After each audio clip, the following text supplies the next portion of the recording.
El 19 de junio de 2010, México perdía a uno de los intelectuales más notables y populares del México contemporáneo. Autor de una vasta obra literaria, activista comprometido, una pluma certera en el periodismo, memorioso y divertido, Carlos Monsiváis fue despedido esa noche en el Museo de la Ciudad. De una ciudad que lo cautivó, una ciudad que vivió andando y de la que se apropió para luego contarla y entregar su memoria en textos deslumbrantes.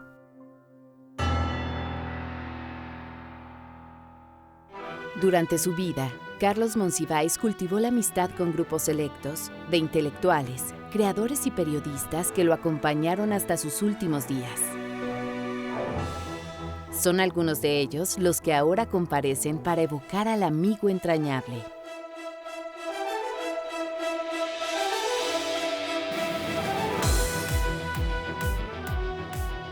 Yo estaba trabajando en el periódico El Financiero, 91 o 92, si no me equivoco. Me invitó el director del periódico, Alejandro Ramos, me dice, ven, vamos a ir a una comida con Monsiváis. Y Monsiváis llegó, pues como era su buena costumbre, una hora tarde, soltó algunas quejas en contra de el grupo intelectual mexicano de ese momento, y él estaba muy intrigado y muy interesado en conocer por qué un periódico de finanzas, en esa época era El Financiero, se había convertido en el periódico más crítico del salinismo. Y había una serie de negociaciones para que él pues empezara a colaborar en El Financiero. La verdad es que en ese momento él no me peló, yo estaba muy joven, estamos hablando de que tendría yo 22 años, él estaba ya rondando los 50 años, 52, 54 años. Pero ya después, en el 96, fue cuando tuve una plática larga, extensa con él, y creo que ahí empieza una amistad que fue creciendo con el tiempo. Yo lo empecé a ver porque él andaba con José Emilio Pacheco por las calles del centro. Siempre el suplemento de cultura que dirigía Fernando Benítez, estaba en la calle, obviamente, de Bucareli y Valderas, y entonces él andaba, yo lo veía él por esas calles, porque también quería él con José Emilio Pacheco, a ver si alcanzaban a ver a Octavio Paz salir de una casita chiquita que era la Secretaría de Relaciones Exteriores. Entonces ellos estaban allí y siempre pescaban a Octavio que los invitaba al Kikos. Había una especie de cosa ahí que se tomaba en unos vasotes así grandes, se tomaba café con leche y unas gringadas muy ricas que te nutrían mucho. Ahora sí fue una cosa muy chistosa porque hubo una convención de historietas en Cocoyoc. Carlos fue ponente y a mí también me tocó hablar y yo dije 2 o 3 tonterías, ¿no? Y fue muy chistoso porque como que Carlos me buscó, así yo no me lo esperaba. Y luego hasta nos pidió un aventón de regreso desde Cocoyoc.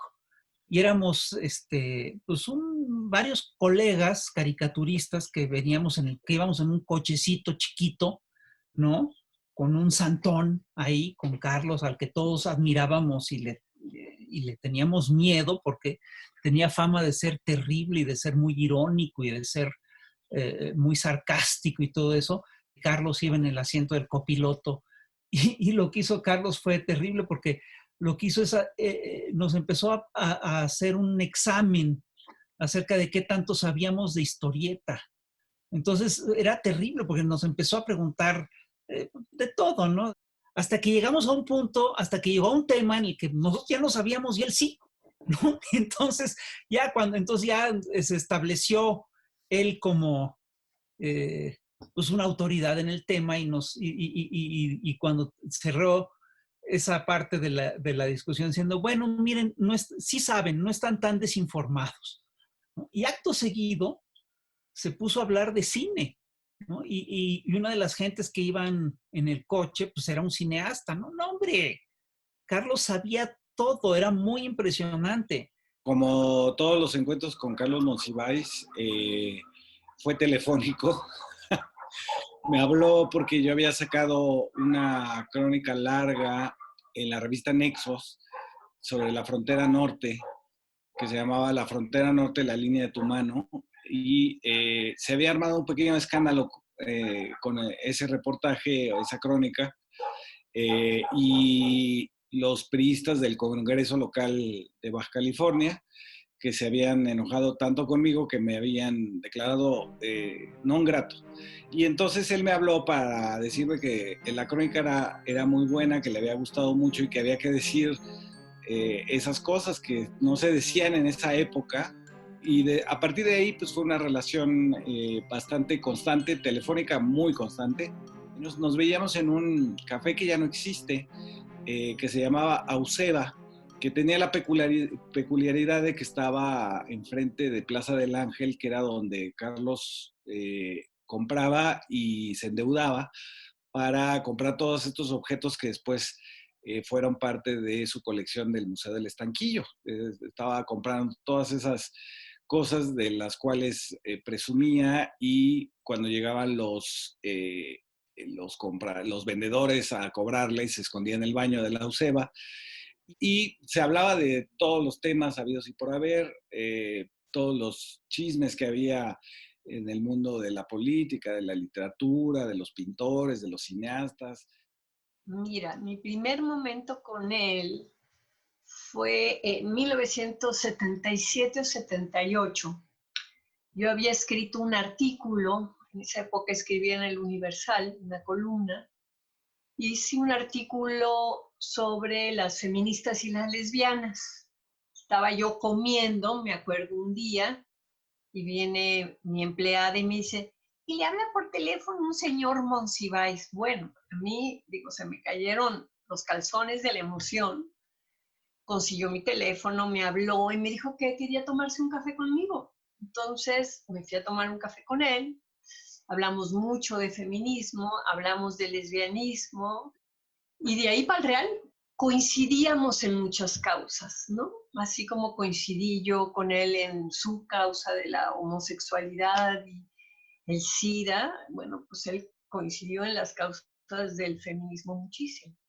Bueno, mi primer encuentro con Carlos fue pues, cuando yo estudiaba en la Facultad de Ciencias Políticas y Sociales. Se nos ocurrió hacer una revista, digamos, en donde colaboraran obviamente pues nosotros, mis compañeros más cercanos, pero también queríamos que colaboraran pues los escritores o periodistas que admirábamos. Y en ese entonces pues buscamos, por ejemplo, a Manuel Buendía, a Granados Chapa, a Elena Poniatowska, a García Ponce y a Carlos Monsiváis. Así, digamos, empecé a tener un trato con él, y todos nos dieron artículos, y yo creo que la más generosa, bueno, los más generosos fueron Buendía y Poniatowska, que además de darnos una colaboración, nos dieron un cheque. Pues mi primer acercamiento fue por sus escritos, por sus preocupaciones, y que eran compartidas. Entonces ahí aprendí mucho, y luego tuve oportunidad de conocerlo ya de manera directa. Una vez que yo era director de una revista llamada La Guillotina, que teníamos en la universidad, que el proyecto era de crear o promover intelectuales radicales o intelectuales que promueven la reflexión social y política. Y claro, el referente nacional y para mi generación pues era Carlos Monsiváis. Hicimos una cita para hacerle una entrevista, y ahí pues en ese encuentro fue donde pues comenzó una amistad que pues duró más de 25 años. Yo a Carlos lo conocí dentro del movimiento homosexual, pero Carlos nunca vio en mí ¿cómo te diré? Un personaje que dijeras qué interesante este niño que se llama Braulio Peralta. No, le llamé la atención en términos de diversión, de cotorreo, de ligue, y para mí era todo menos eso, ¿no? Para mí era el hombre con el que yo estaba enfrente, era un hombre extraordinario.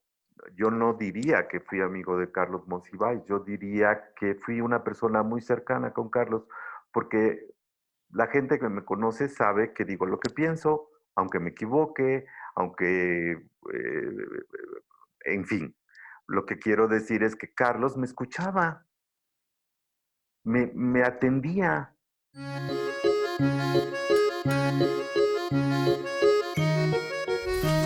Nací en la Ciudad de México en 1938, en la colonia Guerrero, que en algún tiempo tuvo fama de ser una gran colonia popular, ahora con tantas colonias, y todas pueden llamarse Colonia Guerrero, Colonia Hidalgo, Colonia Morelos, ya no es tan distinguida, pero en su momento era excepcional. Desde muy pequeño vivo en la colonia Portales. Mi relación con la infancia, en el sentido de aventura, de emoción, de riesgo, de descubrimiento, tuvo lugar mucho después, cuando yo ya tenía más de 30 años. En verdad, la infancia que recuerdo es un tanto monótona, de lecturas e idas al cine, de lecturas. Nada de Tom Sawyer, nada de Huck Finn, nada de expediciones riesgosas que luego resultaban en encuentros en la Cueva del Pirata. Todo lo contrario, la única Cueva del Pirata era la que estaba consignada en los libros. Eso me volvió lo que podría ser una abominación, una excentricidad o un remoto lugar común, que es la condición de niño libresco. Lo cierto es que a partir del momento en que descubrí la lectura hasta el día de hoy, una parte fundamental de mi vida consiste en mi relación con los libros, otra parte consiste en mi relación con el cine, y otra parte es un diálogo, un vínculo con la realidad que se inicia a través de la lectura de periódicos, que me son indispensables. Carlos siempre vivió en la misma casa, en la colonia San Simón, cerca de la Portales, desde niño. De hecho, en su autobiografía que él negaba, publicada en 1966, platica, digamos, la llegada a la colonia Portales como comparándola con el éxodo que sucede en la novela de John Steinbeck de Las Viñas de la Ira, donde esta familia pobre empaca todas sus cosas en una carreta porque ya la tierra no produce y hay tornados de tierra, de polvo. Él lo compara su llegada a Portales con ese episodio de Las Viñas de la Ira, y desde ahí él ejerció, digamos, una vigilancia estricta sobre todos los aspectos de la Ciudad de México, desde las clases altas, Polanco, Las Lomas, textos sobre eso, hasta los barrios, los salones de baile. Hay que recordar, por ejemplo, que en alguno de sus libros, me parece que es Amor Perdido, él dice que quiere que lo incineren cuando muera y que esparzan sus cenizas en el California Dancing, que era este club de baile que quedaba muy cerca de su casa ahí en Calzatlalpan. Y entonces, desde eso hasta los ritos populares, que en el caso de Monsiváis, los ritos populares no solamente eran la Pasión de Iztapalapa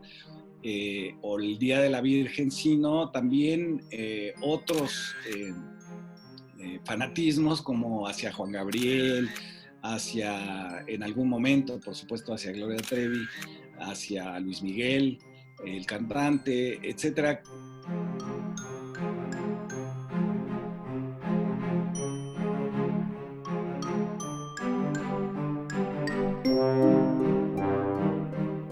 Acuérdate, en Apocalíptic, cuando habla de la Ciudad de México, la cantidad de conexiones que hace.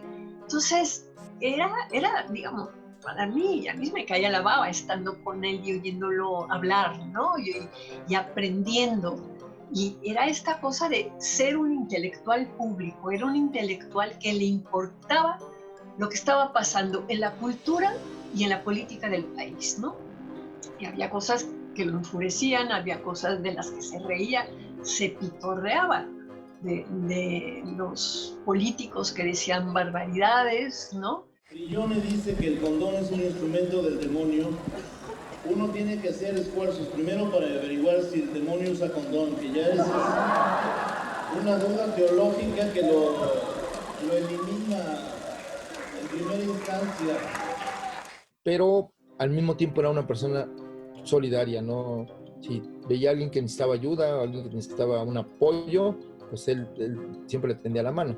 Sus preocupaciones eran tan vastas como su solidaridad con la gente, pero también con su visión de Estado. Curiosamente era un personaje de la sociedad civil preocupado porque el Estado mexicano, la sociedad mexicana y el gobierno tuvieran en la cultura un elemento central como preocupación de la formación de los ciudadanos y de las políticas públicas de los gobiernos. Cuando murió, todo el barrio de San Simón y la Portales pusieron letreros en cartulina, agradeciendo al maestro, etcétera, en las ventanas. Era un personaje que se fue creando a partir de lo que el público esperaba de él, ¿no? ¿Qué esperaban de Carlos? Bueno, esperaban una síntesis de nuestra situación y una parodia de nuestras tragedias, ¿no? Algo con lo que, como él mismo decía, documentar nuestro optimismo, que en general era una tragedia nacional tras otra, y llena de este lenguaje de Monsiváis paródico, irónico, sarcástico que tenía.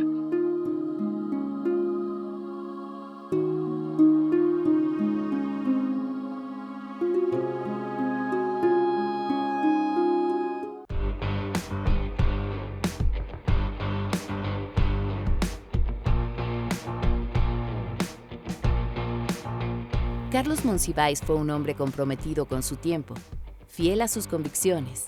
Tomó como suyas diversas causas que, gracias a su vehemencia y a su capacidad de convocatoria, repercutieron en importantes avances para la sociedad. Carlos siempre fue una persona éticamente preocupada por la sociedad, es decir, la capacidad que tuviera la sociedad para responder ante la injusticia, ante la desigualdad y ante la falta de oportunidades, ¿no? Que abarcaba la mayoría frente a los privilegios de una minoría. Entonces siempre, digamos, se puso al lado de las causas más nobles del país. Carlos decía que la primera gran batalla cultural ganada en México era contra la homofobia.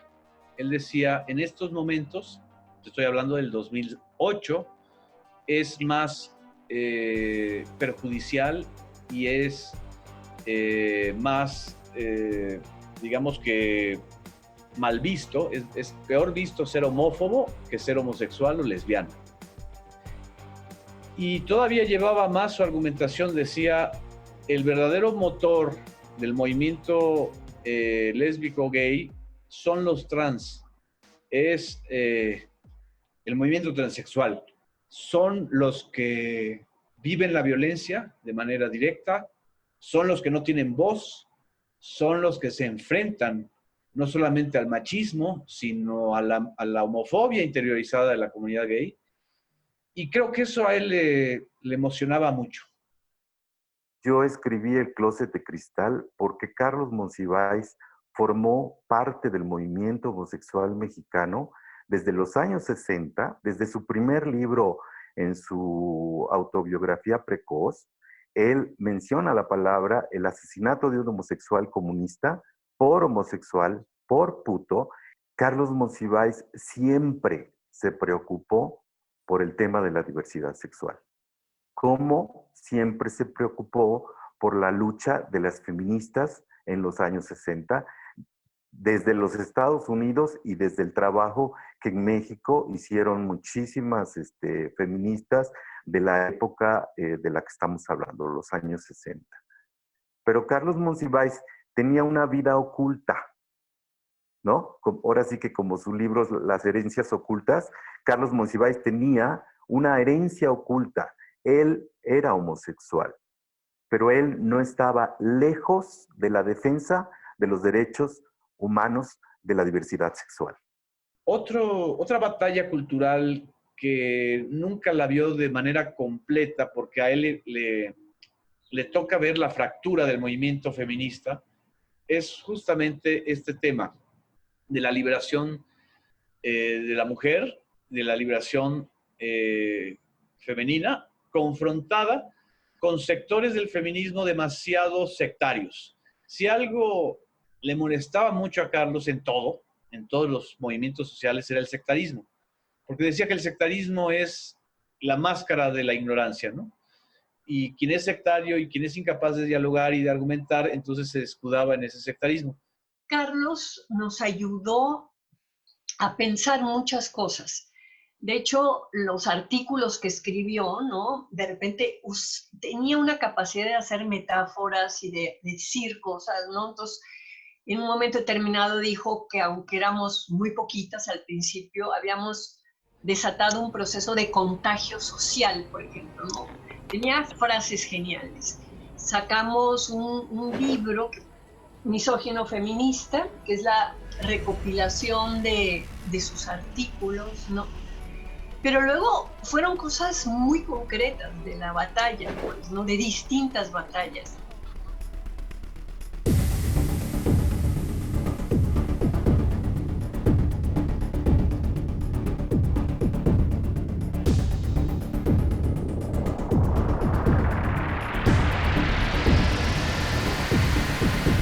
Carlos fue un hombre que defendió muchísimo a las feministas, que se consideró a sí mismo feminista, así como era también, todos lo recordamos, un gran defensor de los animales. Y entonces siempre fue su preocupación esta lucha, digamos, civil, porque él no fue un militante en el sentido clásico de la palabra, sino partidario de las causas de la sociedad, que se organiza y que defiende sus derechos, ¿no? Entonces decía que para que pudiera existir un derecho, tenía que haber un ciudadano consciente e informado capaz de ejercerlo. Y escribió un ensayo muy interesante que él era partidario de las causas perdidas, aquellas que políticamente podían ser derrotadas, podían ser reprimidas, podían incluso ser borradas de la memoria inmediata por el poder, por la prensa que le ayudaba, pero al mismo tiempo, en el tiempo, esas causas tenían por fin la transformación de la mentalidad o la reivindicación de algunos sectores y terminaban triunfando. Pero decía que también había que seguir apostando por ellas porque los cambios culturales son a largo plazo y teníamos todo el tiempo que estar refrendando sobre ellos.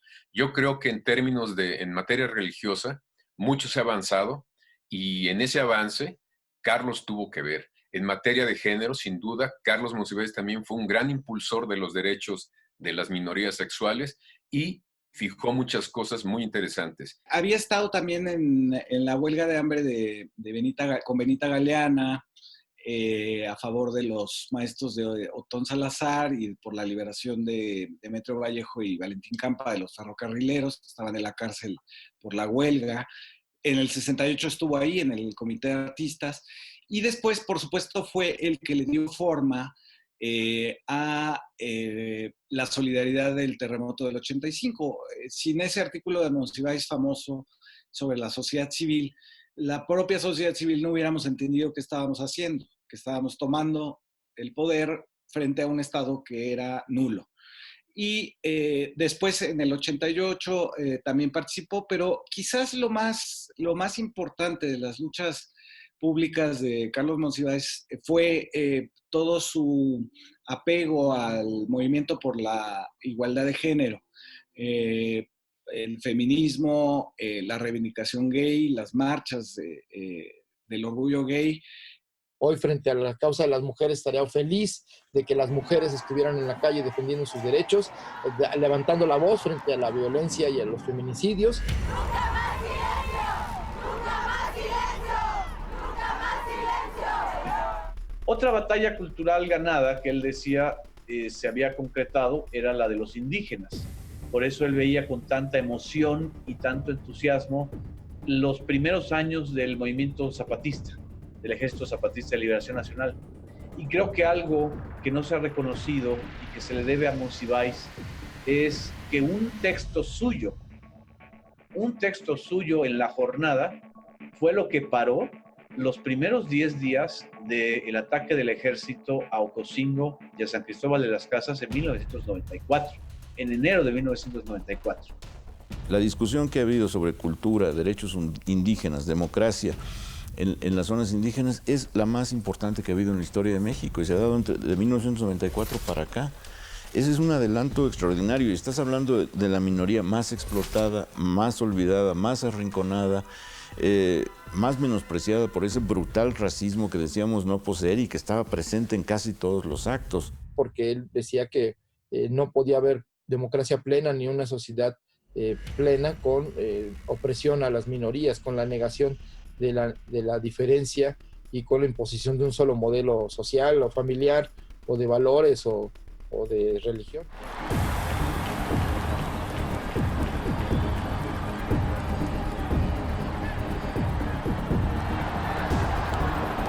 Ciudad de México, llegamos, aquí estamos.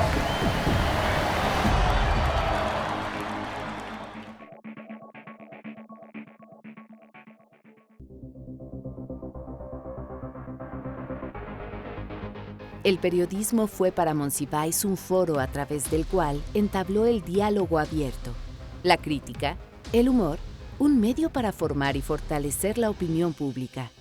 Su paso por diversos diarios y revistas, entre estos México en la Cultura, La Jornada y Proceso, dan cuenta de la intensa labor que llevó a cabo a lo largo de su vida. Pues su periodismo es único, su periodismo es una lección de buena escritura y de inteligencia que se va a quedar entre nosotros para siempre, ¿no? Yo creo que ya en muchas escuelas de periodismo y también de literatura pues, se enseña pues, la buena escritura y el pensamiento de Carlos Monsiváis. No podría yo ser lo que soy como periodista sin muchas de las partes y de los tips y del rigor que Carlos me enseñó y obligaba a quien él veía como un cuadro periodístico. Él era muy riguroso prácticamente en todo. Podía ser muy caótico en la parte personal, en la parte de su apariencia, en la parte incluso de sus compromisos sociales. Llegaba tarde, a veces se le olvidaban las citas. Pero si algo tenía él era un rigor de lecturas, de escritura, de memoria, y lo mismo lo aplicaba en el periodismo. Él a las 8 de la mañana ya había por lo menos leído 7 o 6 periódicos. Se había enterado vía telefónica de los chismes, ya había reporteado por lo menos a 10 o 12 personas. Por mi madre, Bohemios era no solamente una ironía en sí mismo, en el nombre, era el brindis del bohemio, que él usó como título para burlarse primero de la cultura cursi o de la cursilería mexicana, pero también la utilizaba para ir haciendo una disección del discurso autoritario, del discurso conservador, sobre todo de la jerarquía eclesiástica y de las derechas mexicanas, y también de las izquierdas mexicanas. Le alteraba mucho la intolerancia de los dos sectores, de los dos polos, y por supuesto es una columna que surgió de un programa de radio, de un programa radiofónico, que fue su primera colaboración periodística en el 67, y sobre todo en el 68 mexicano. Él tenía un programa en Radio UNAM. Bueno, es que Carlos era un intelectual público, ¿no? Era un intelectual y como tal tenía un conocimiento intelectual y teorizaba y usaba, digamos, lo que él leía y aprendía. Cuando él estuvo en Inglaterra y descubre los estudios culturales de Stuart Hall, ¿verdad? Él trae esa perspectiva a México, ¿no? De entender los significados de los rituales y de las cosas cotidianas, qué vínculo tienen con las formaciones políticas, ¿no?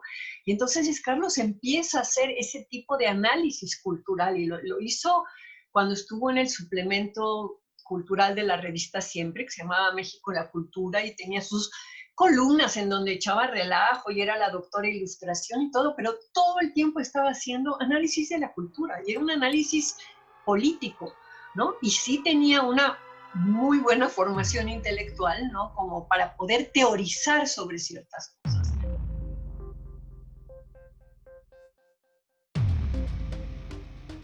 Monsiváis acuñó la crónica como un espacio donde volcó sus inquietudes sociales, políticas, intelectuales, literarias.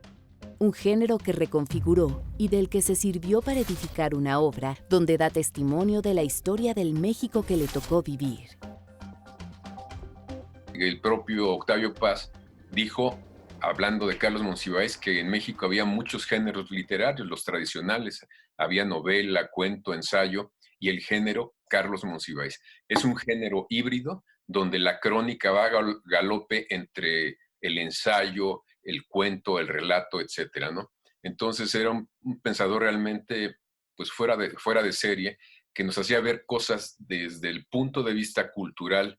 Y cuando hablo de cultura, hablo de la intersección de cine, antropología, sociología, alta cultura y cultura popular, por ejemplo, para acercarte a entender una película de Pedro Infante.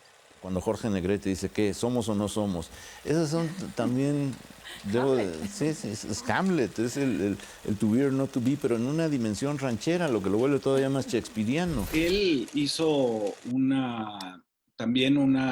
enmarcó, digamos, como estratega cultural, enmarcó la crónica periodística entre los géneros reconocibles, ¿no? Al lado de la poesía, de la novela. Era un escritor que le interesaba la realidad, la verdad. Pero la crónica él la valoró, digamos, cuando hizo su antología A Ustedes Les Consta, y apreció, digamos, el género, y ese género se empezó a convertir por la mano de Monsiváis en un género que hoy es pues, muy reconocido. Hay premios internacionales, está la Fundación García Márquez. Y entonces, bueno, él apreció esto, lo hizo valioso, y fue muy importante porque él estaba legitimando culturalmente un género que él dominaba, ¿no? En el terremoto nos unimos mucho porque yo iba muchísimo a las conferencias a hablar con la gente, y entonces él me decía, pásame lo que te dijeron, el testimonio, porque yo no era capaz de sacar conclusiones políticas o filosóficas, que él sí sacaba de todos los testimonios. Y luego a él le empezaron a interesar muchísimo escuchar a la gente, tanto ¿te acuerdas de cuando estalló el gas?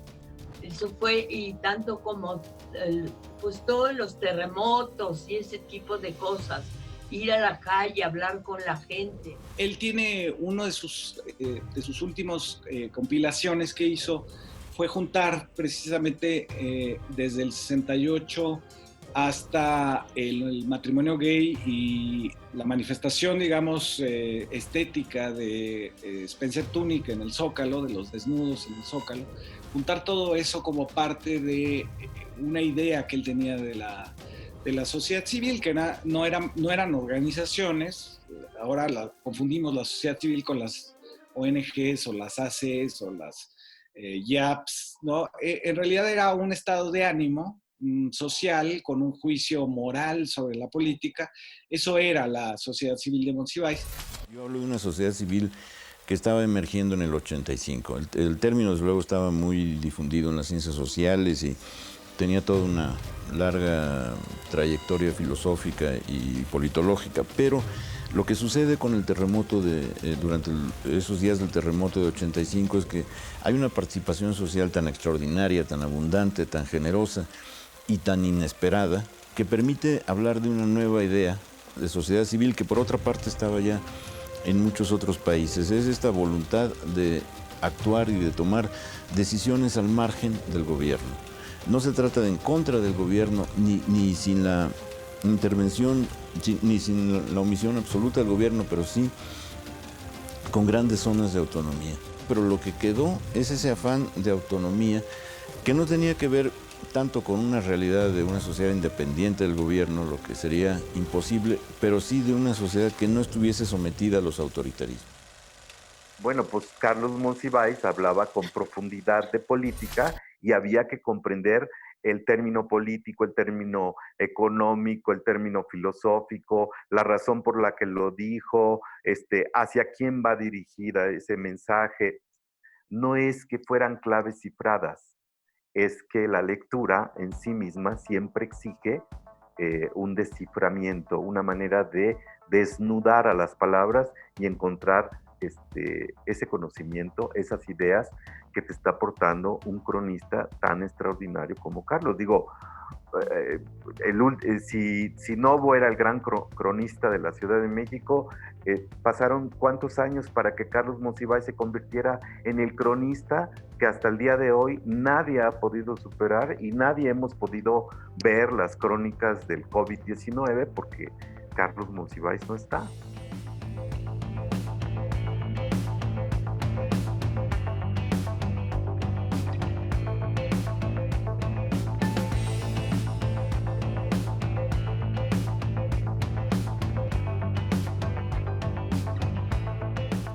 No, en términos literarios, la crónica de Monsiváis tiene un valor fundamental que es el uso del lenguaje. Es un lenguaje único, digamos, solo Monsiváis podía escribir así, porque estaba lleno de referencias, estaba lleno de ironía, estaba lleno de parodias, de autoparodias, donde de pronto el propio narrador se metía. Uno de sus libros más libres es Días de Guardar, que es solo un retrato de los 60s, principios de los 70s en México, por supuesto el movimiento del 68, pero no solo, es decir, está toda la cuestión de la zona rosa, José Luis Cuevas, todo el movimiento, digamos, cultural de esos años en México, y es una crónica muy libre.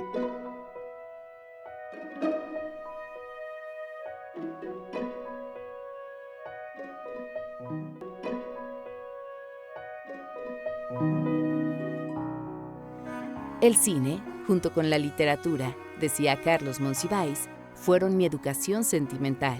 Y agregaba que el cine, como una prolongación de la literatura, le ofreció una manera de ir agregándole a lo que leía la poesía de las imágenes tal cual. Antes era un cinéfilo irredento, capaz de poder ver 3 o 4 películas seguidas, incansable, que reproducía los diálogos de lo mismo de Lo que el viento se llevó, que las emblemáticas películas de Pedro Infante o los clásicos del cine nacional con Dolores del Río y la María Félix, en fin. Estaba conectado con absolutamente todo el país, ¿no? Y no solamente con todo el país, con todo el planeta. Es decir, de repente, le preguntabas de ciencia y sabía, le preguntabas de filosofía y sabía.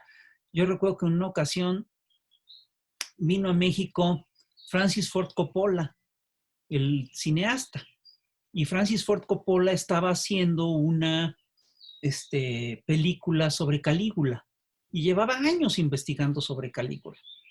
Y esto yo no lo viví, esto me lo contaron, ¿no? Pero se pusieron a platicar sobre Calígula, Francis Ford Coppola y Carlos Monsiváis, y resulta que Carlos le pasó chismes sobre Calígula que el otro todavía no sabía, ¿no? Y luego vino un experto en Hume y resulta que Carlos podía hablar así al tú por tú con este experto en Hume que venía de Oxford, ¿no? De estas universidades británicas extraordinarias. Y luego vino también un experto en fotografía centroeuropea y resulta que Carlos sabía tanto o más que el experto en fotografía centroeuropea. Era muy impresionante, y él se fue haciendo un personaje de los lentes de pasta, del suéter lleno de aguacate, del siempre despeinado, siempre haciendo estas pausas para pensar, parecía que le venía como una tos, pero que en realidad eran para pensar. Y luego se sabía bastantes trucos escenográficos. Hay que recordar que él tenía su credencial de la ANDA, porque se había tenido que sindicalizar para actuar en una obra de teatro. Y bueno, por supuesto había salido en Los Caifanes como Santa Claus borracho, mientras le recitaban Por mi madre el brindis del bohemio, y había salido en este programa El Ladrón, es decir, tenía una parte escénica, digamos, también, y entonces él mismo, digamos, usaba recursos de los actores. Maestro, estamos muy honrados de que esté con nosotros. Gracias. Maestro, un gusto tenerlo nuevamente por primera vez en nuestro programa. Y fíjate, Salvador, a mí me gustó mucho Llano en Llamas, de autoría del maestro. Creo que es el libro ideal para hacer una telenovela. Y parece que hay problemas, según me dicen, con el número de personajes, ¿no es así? Sí, bueno, son pocos, pero eso se resuelve ahora con la clonación. No creo que sea mayor dificultad. Lo que a mí me parece que puede ser para la telenovela un problema es que yo situé el libro en Manhattan, que es lo que me pareció lo más cercano al mundo rural mexicano. Era como un gusto secreto que se lo fomentaba mucho un fotógrafo, Héctor García, que era quien le conseguía luego vestuarios. Él, por su trabajo, de repente tenía acceso a ciertos vestuarios y le decía a Carlos, tengo una sotana y una cosa que se ponen los curas en la cabeza. Entonces Carlos se quedaba a ver con él, se los ponía, se ponía el atuendo y le sacaba fotos, ¿no? También hay unas fotos maravillosas de Iván Restrepo y de Carlos Monsiváis en el Teatro Blanquita, vestidos así a la manera de don Juan Tenorio, ¿no? Digamos, era muy divertido estar con él, cantaba súper bien, se sabía 1000 canciones, unas canciones mexicanas divinas. Yo tengo todavía cassettes.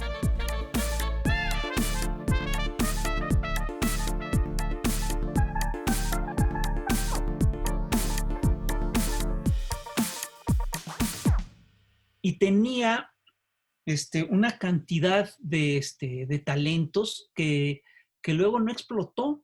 Por ejemplo, mira, era era un gran humorista, tenía mucho chiste, a todo le podía sacar un chiste muy bueno, ¿no? Pero además tenía la capacidad de parodiar literariamente a quien quisieras. Entonces podía de repente se ponía a hablar como Octavio Paz, improvisaba parodias de canciones. Recuerdo que alguien nos estaba contando en una ocasión sobre Arsenio Farell Cubillas, cuando Arsenio Farell Cubillas era secretario del Trabajo y que había reprimido a unos trabajadores, no recuerdo qué sindicato, y Carlos se lanzó inmediatamente, así como de la nada, a cantar una canción que decía: Farelito que alumbras apenas mi calle desierta, ¿cuántas veces te he visto en la calle aplastar a la izquierda, sin negarles ninguna razón, ni un pedazo de argumentación? Y se lanzó toda la canción, era muy chistoso. Lo hacía de veras muy bien. Mira, Carlos, lo que te prometí. ¿Qué te parece? Bellísima, bellísima. Gracias. ¿Qué les parece, amigos? No es digna del señor candidato. Bocato di Cardinale, flor de la náhuac. Tu éxito, Carlo, es la clave de tu buena suerte, no a la inversa. Siéntese, por favor. Gracias.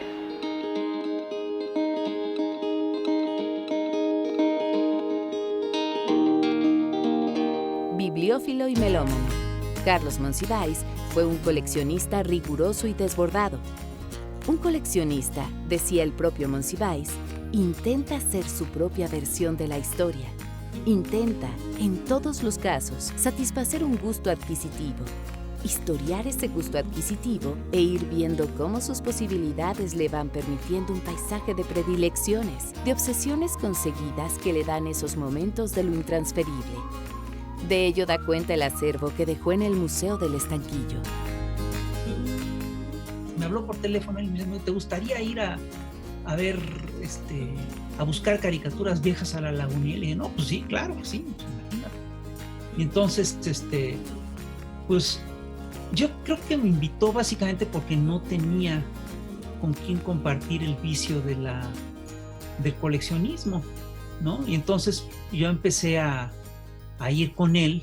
Primero fuimos a la Lagunilla, después a Plaza del Ángel, y la verdad es que fuimos a la Lagunilla, Plaza del Ángel, casi que cada sábado durante más de 30 años, 35, no recuerdo cuántos. Sabía ver un montón de cosas. Yo recuerdo también una historia que de repente nos encontramos en un puesto de nada, ¿no? Donde había puras baratijas. Y dice, ¿ya viste esa foto? Y veo la foto y digo, bueno, sí, ya la vi. Y a mí no me causaba ningún interés. Y dice, ¿ya viste quién está? Y digo, pues sí, es Batista, no es Fulgencio Batista. Sí, pero ¿ya viste quién está atrás de Batista? Pues atrás de Batista resulta que estaban Pedro Infante y María Félix en esa foto, ¿no? Y esa foto te contaba toda la historia del romance entre Pedro Infante y María Félix. O sea, era un tesoro, pues, cultural.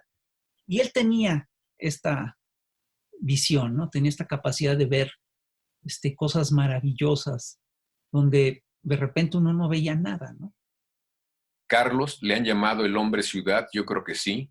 Carlos recorría la ciudad cotidianamente y hay una zona que tiene que ver con esa ciudad perdida, pero no de las zonas perdidas por la miseria o la precarización, sino por los objetos que han perdido, digamos, su valor porque no son nuevos, y tiene que ver con el mercado de lo antiguo, de las cosas viejas. Carlos fue un gran coleccionista de muchos libros antiguos, de primeras ediciones. Ahí yo lo veía cada semana en la Plaza del Ángel, donde compraba libros que le interesaban mucho. Muchos de esos libros, muchos de esos objetos que él adquirió, digamos, les dio un valor que la gente que los vendía ni siquiera tenía idea. Entonces Carlos, digamos, los aleccionó, los instruyó para que supieran reconocer grabados, litografías, autores, impresores. De vez en cuando íbamos al Museo del Chopo, cuando el museo afuera de la calle tenía a muchos vendedores jóvenes de discos, de libros también, que digamos que era la zona alternativa, y algunas veces también llegó a ir a la Lagunilla, pero también a los tianguis generales, donde venden de todo, cosas viejas, cosas nuevas, verduras, y también de vez en cuando hay algún vendedor de libros y de cosas raras. Carlos llegó a ir a esos tianguis que están en la salida de Ignacio Zaragoza, pero lo más frecuente era acudir a la Plaza del Ángel. Esta capacidad de coleccionista también tenía que ver con la preocupación de mantener en México las obras, los grabados de la época del siglo XIX o de la época del cardenismo y del taller de la gráfica popular, que no lo compraran los coleccionistas extranjeros, que se quedara en México. Me acuerdo mucho, él peleó porque el único mural que había de Miguel Covarrubias, que estaba en un restaurante del centro, lo comprara el gobierno de la ciudad. Desgraciadamente, el gobierno de la ciudad no tuvo la sensibilidad para comprar este mural, que es único y que pues terminó en manos o en una galería privada de algún rico estadounidense, en lugar de que fuera parte del patrimonio cultural de nuestra ciudad y de nuestro país. Ese tipo de batallas culturales que él daba, anónimas, porque aunque era el personaje conocido, no se conocen y no se saben. De esas hay muchísimas. Pero yo tengo la idea de que la insaciabilidad se relaciona directamente con el gusto adquisitivo, y yo me propuse muy absurda y neciamente no pertenecer a la sociedad de consumo, que me parecía deleznable, de mal gusto, todas las tonterías de superioridad instantánea. Y con tal de no pertenecer a la sociedad de consumo, me hice mi propia mini sociedad de consumo que me ha resultado inmanejable. Vivo entre cerros de libros que ya no sé cuáles son, entre objetos que no logro defender. Nunca lo he presidido. Casi siempre he estado como curador invitado al museo. Y te voy a ser franco, yo creo que me empecé haciendo las curadurías de ese museo, perdón por lo que voy a decir, pero un poco por el desorden de Carlos, porque suele ocurrir que la gente que tiene una cabeza hiperordenada es muy desorganizada en su vida cotidiana, ¿no? Entonces, cuando ya se trató de hacer el museo, el problema que tenía Carlos es que él no sabía ni lo que tenía y no sabía dónde lo tenía. Entonces, cuando se trató de hacer la primera curaduría, pues me invitaron a mí porque pensaron que yo tenía pues una idea, como yo había acompañado a Carlos durante décadas a comprar cosas, pues yo sí tenía una idea de lo que, de las cosas que Carlos tenía, ¿no? Y así empezó y así empecé a hacer curadurías yo con Carlos. Para mí la muerte es la cesación de la lectura, de las películas, del té, de la conversación telefónica y de la posibilidad de despertarme temprano para leer gozosa y golosamente los periódicos. La muerte es el fin del hedonismo que me permito.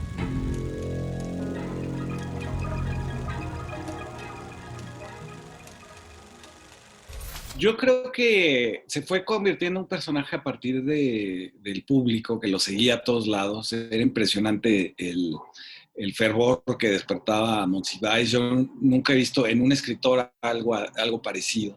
Te subías a un taxi con él y el taxista le hablaba de cosas que había dicho en la televisión, aunque él luego las negaba. Fue muy reacio a hacer cualquier cosa que implicara aprovecharse del poder. Nunca quiso tener un puesto, y yo sé que le ofrecieron ser secretario de Educación, por ejemplo, ¿no? Salinas se lo ofreció. Le ofrecieron muchas cosas y dijo que no, que no, que no. Siguió viviendo muy modestamente en su casa de San Simón, nunca aprendió a manejar.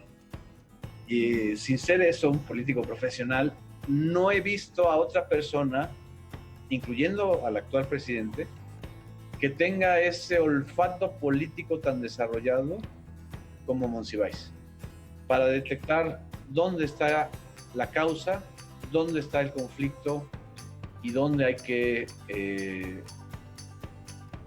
interactuar e intervenir.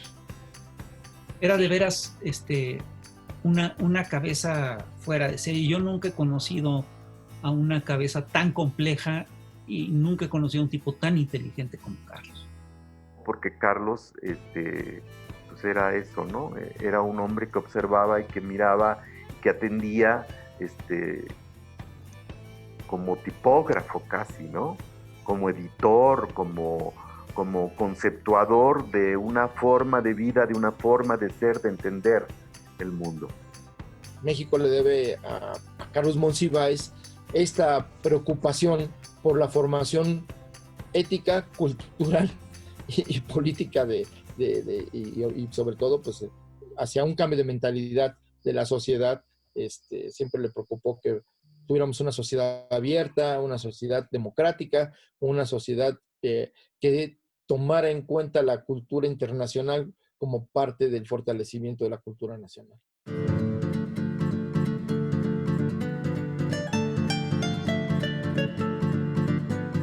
Se burlaría de muchas cosas, para empezar de la molécula, pero también sería un hombre muy solidario y comprensible con la situación que se está viviendo. Le alteraría mucho el estado tan lamentable en que ha caído la prensa escrita. Él no dejaría, sin lugar a dudas, de ser una voz crítica. Y bueno, pues eso es lo que hay que recordar siempre. Y yo estoy convencido de que Carlos en este momento nos hubiera ayudado muchísimo a reflexionar acerca del rumbo que debe de tomar el planeta. Y también estaría pugnando por el cambio de los medios de comunicación que heredamos de otra época, que tienen que adaptarse a la nueva realidad, y esa realidad debe ser también la inclusión de sectores que han estado fuera del ámbito cultural, del ámbito político, del ámbito social y de la opinión. Tiene un legado material en todo lo que ha escrito. Basta nada más ver la cantidad de libros y la variedad de las cosas que ha escrito, ¿no? Ahí hay un legado material. Pero hay un legado inmaterial que tiene que ver con esta actitud ante la vida, una actitud política de congruencia, como dices, Guadalupe, una actitud de que había ciertos principios por los cuales no estaba dispuesto él a transitar, ¿no? Ni ni a dejar de lado, ¿no? Entonces, sí es una súper figura, ¿no? Aparte de ser un intelectual público fundamental para la cultura y la política de México, como ser humano es un ser humano absolutamente admirable y querido. Me puedo perfectamente imaginar además a un Monsiváis tuitero, ¿no? Porque si algo se le dio a Carlos, se le daba espontáneamente, eran los aforismos, y bueno, Twitter es precisamente el lugar donde el debate se hace aforístico, ¿no? No necesariamente argumentativo, pero sí aforístico. Carlos Monsiváis andaría probablemente en su sana distancia, pero caminando las calles vacías para escribirnos la crónica que necesitamos, ¿no? Para entender lo que está pasando con México y con el resto del mundo. Uno tiende a pensar que lo terrible vendrá, y cuando te estás moviendo ya en zonas de lo terrible y ves cómo la gente se adapta, se desarrolla, organiza sus anticuerpos, logra dentro de todo buscar la humanización de este desastre urbano, encuentras ahí una señal muy clara de esa junta de la esperanza y la desesperanza que marca la Ciudad de México.